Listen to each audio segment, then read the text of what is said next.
Le virus peut entrer dans le corps par le nez, la bouche et les yeux.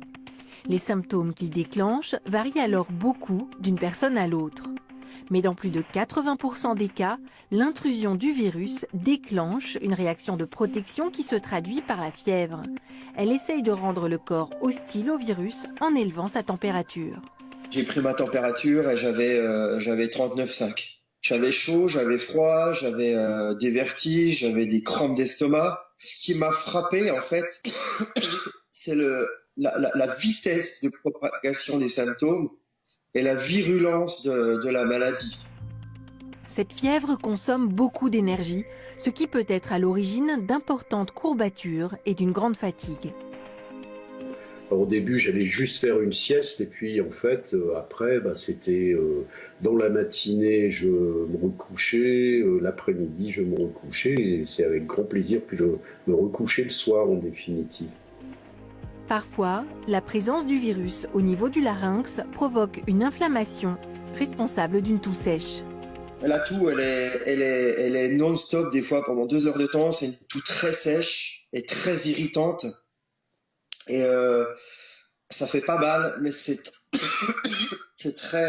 très handicapant. Et il y a des moments de calme, et il y a des moments où ça vient vraiment en force et on a du mal même à reprendre la respiration. L'installation dans la sphère ORL peut entraîner une perte de l'odorat et du goût. La disparition de ces sens est parfois même le seul symptôme du coronavirus perçu par les patients. Elle est assez caractéristique. Alors le gros avantage, c'est quand je nettoie ma caisse des chats, ça ne me pose plus aucun problème. Par contre, c'est vrai que c'est très perturbant quand on fait son premier repas. Je me suis amusé hier soir à prendre une cuillère à soupe de moutarde et la manger. Je n'ai absolument pas eu cette sensation de picotement, de goût. Alors du coup, ça pique un peu moins la cuisine parce que ça soit bon ou mauvais, ça change rien. Le virus peut aussi entraîner un dérèglement au niveau des intestins qui se manifeste par une diarrhée. Je crois que c'est arrivé 3 fois, effectivement, d'avoir des diarrhées, mais qui ne s'expliquaient pas du tout, en définitive. Ça venait, ça durait une journée, une demi-journée, et puis ça disparaissait. La cible favorite du nouveau coronavirus reste les poumons. Il attaque la membrane des alvéoles où se produit normalement l'oxygénation du sang. Cette dégradation entraîne le passage de liquide du sérum sanguin à l'intérieur des alvéoles et la fonction des poumons est altérée.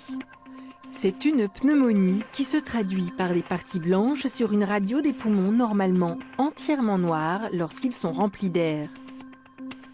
Les formes les plus graves seraient liées à une sorte de tempête immunitaire, une production anormale et massive de cellules inflammatoires, ici en blanc.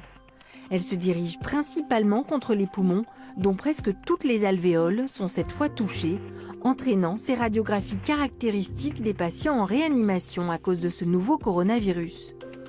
À ce moment-là, seul un respirateur peut remplacer